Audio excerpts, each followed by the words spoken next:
আসসালামু আলাইকুম, welcome to super English care. প্রিয় শিক্ষার্থীবৃন্দ, আজকে আমি ক্লাস 9 এর ইংরেজি বিষয়ের 7.4.1 যে অ্যাক্টিভিটি রয়েছে এটার উত্তর উপস্থাপন করব।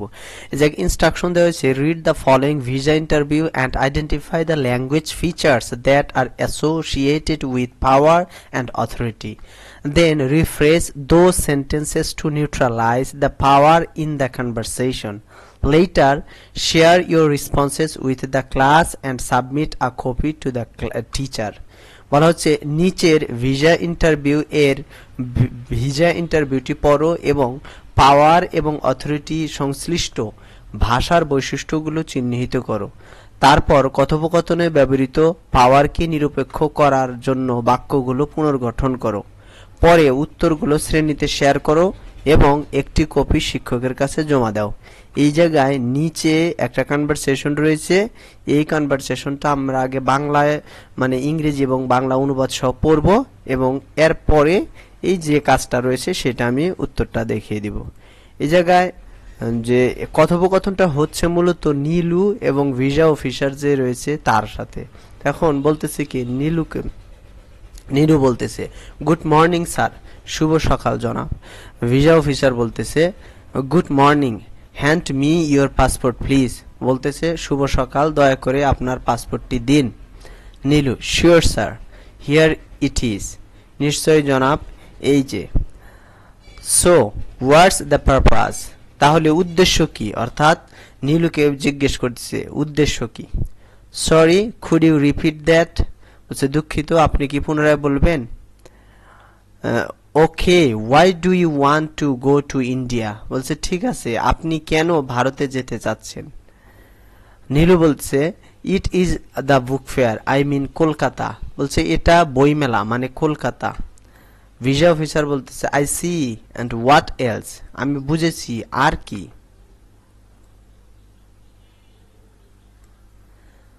এরপরে বলতেছে also I want to go to Darjeeling. I intend to stay for 4 to 5 days, as in 6 days my class will start at the university. বলছে আমি দার্জিলিংও যেতে চাই, যেহেতু 6 দিন পর আমার বিশ্ববিদ্যালয়ে আমার ক্লাস শুরু হবে, তাই আমি সেখানে 4 থেকে 5 দিন থাকতে চাই। ভিসা অফিসার বলছে your first time visit and you will travel alone, right? I think that will be challenging, what is your opinion? বলছে এটা আপনার প্রথম ভ্রমণ আর আপনি একাই ঘুরতে এসেছেন, তাই না? আমার মনে হয় এটা চ্যালেঞ্জিং হবে, আপনার মতামত কি?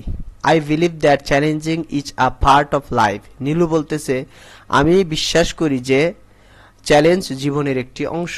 ভিসা অফিসার বলতেছে who is paying for your visit, অর্থাৎ আপনার ভ্রমণের জন্য কে খরচ দিচ্ছে? তারপর নীলু বলছে my self, I saved money for my part time from my part time job, বলছে আমি নিজেই আর কি আমি আমার পার্ট টাইম চাকরি থেকে টাকা জমিয়েছিলাম।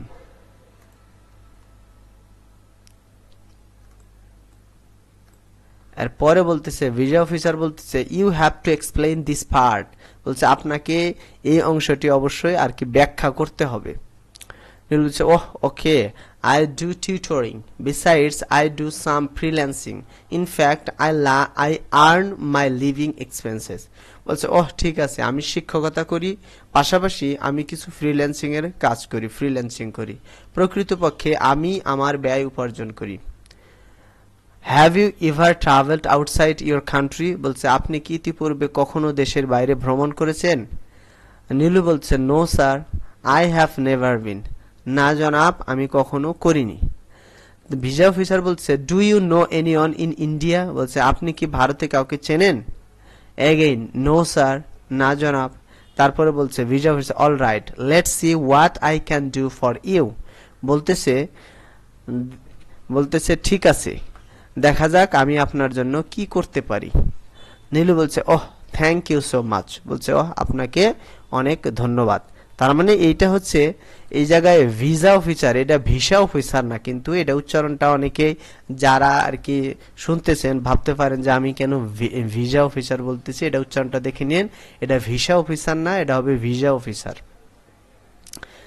এরপরে তাহলে কাজটা কি, যে কোনটা ইনস্ট্রুমেন্টাল পাওয়ার ল্যাঙ্গুয়েজ রয়েছে এবং এটাকে কিভাবে আমরা নিউট্রালাইজ করতে পারি।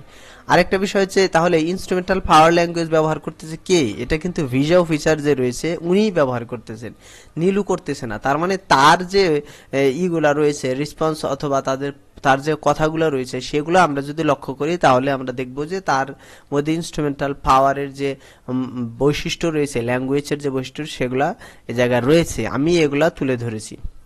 প্রথম যেটা রয়েছে ডিরেক্টিভ অর ইম্পারেটিভ ল্যাঙ্গুয়েজ, মানে সরাসরি ইম্পারেটিভ সেন্টেন্সের ব্যবহার করেছে। কি বলছে, hand me your passport please, সরাসরি বলছে আপনার পাসপোর্টটা কি আমাকে দিন। তার মানে এইটা সে কিভাবে নিউট্রালাইজ করতে পারতো, মানে ডেমোক্রেটিক ভাবে আরো বলতে পারতো, যে জায়গায় মানে থাকতো না, ইনস্ট্রুমেন্টাল পাওয়ার থাকতো না, সেই কারণে এভাবে বলতে পারে would you mind passing me your passport please, এটা হচ্ছে আরো ভদ্র ভাষা। এরপরে 2 নম্বর যে হচ্ছে ডিরেক্ট কোয়েশ্চেন, মানে সরাসরি প্রশ্ন করছে। কি প্রশ্ন করছে, সো হোয়াটস দ্য পারপাস, এখন সরাসরি বলছে তাহলে আপনার ভারতে যাওয়ার উদ্দেশ্য কি। এখন এইটা কিন্তু সরাসরি প্রশ্ন করা, এই সরাসরি প্রশ্ন করা হচ্ছে কি এক ধরনের ইম্পোলাইটনেস। তাহলে এইটা কিভাবে আর নিউট্রালাইজড হইতে বলতে পারে, can you please state the reason for your visit, মানে আপনি কি আপনার উদ্দেশ্যটা বলতে পারেন, ভিজিটের উদ্দেশ্য, মানে এটা ভদ্রভাবে। নাম্বার 3 হচ্ছে direct question about financial information, এখন সে কিভাবে টাকা মানে কে টাকা দিচ্ছে এটা সরাসরি জিজ্ঞেস করছে। যেমন who is paying for your visit, মানে এটার জন্য কে টাকা দিচ্ছে। তাহলে এইটা সে নিউট্রালাইজড হইতে বলতে পারতো কি, can you please clarify how you are financing your trip, অর্থাৎ আপনি কি বলতে পারেন যে কিভাবে, মানে ক্লারিফাই মানে আরেকটু ব্যাখ্যা করা, যে কিভাবে আপনি এই টাকাটা ফিন্যান্সিং করতেছেন অথবা কে দিচ্ছে, এটা ভদ্রভাবে বলা। নাম্বার 4 হচ্ছে use of have to verb to show the authority, এই যে হ্যাভ টু আমরা কোন সময় বাধ্যবাধকতা অর্থে ব্যবহার করা হয়, এই জায়গায় বলছে কি you have to explain this part, তোমাকে এটা ব্যাখ্যা করতে হবে। এখন সে ভদ্র ভাষায় বলতে পারতো কি would you mind explaining this part, মানে আমরা জানি উড ইউ মাইন্ড এর পরে ভার্বের সাথে আইএনজি যুক্ত হয়, সেই কারণে হচ্ছে would you mind explaining this part, আপনি কি দয়া করে এই পার্টটা ব্যাখ্যা করতে পারবেন, এরকম অথবা কিছু মনে করবেন। তারপরে 5 হচ্ছে স্টেট অফ অ্যাসেসমেন্ট, মানে সর্বশেষ যে কাজে, মানে সে এই নীলুর কথাবার্তা শুনে সে কি বলল, কি বিবৃতি দিল, বলছে all right let's see what I can do for you, বলতেছে দেখি আপনার জন্য আমি কি করতে পারি। তাহলে এই কথাটা সে বলতে পারতো কি let me consider the available option for you, মানে আপনার জন্য যে অ্যাভেলেবল অপশন আছে সেগুলা কি আমাকে কনসিডার করতে দিন, এইভাবে সে বলতে পারতো। আর এইভাবে আমরা কি করতে পারি, এই প্রশ্ন এই যে অ্যাক্টিভিটি রয়েছে এটার উত্তর উপস্থাপন করতে পারি। আর এটার মাধ্যমেই কিন্তু আমাদের এই যে নাম্বার 7 যে অ্যাক্টিভিটি এক্সপিরিয়েন্স ছিল ক্লাস 9-এর, এটারও কি কাজ শেষ হয়ে গেল এবং ক্লাস শেষ হয়ে গেল। আজকের মতো এখানে শেষ করতেছি, আর ভিডিওটা কেমন লাগলো অবশ্যই জানাবেন। আর পরবর্তী ভিডিও পাওয়ার জন্য অবশ্যই আমার চ্যানেলটা সাবস্ক্রাইব করবেন। আজকের মতো এখানে শেষ, আসসালামু আলাইকুম।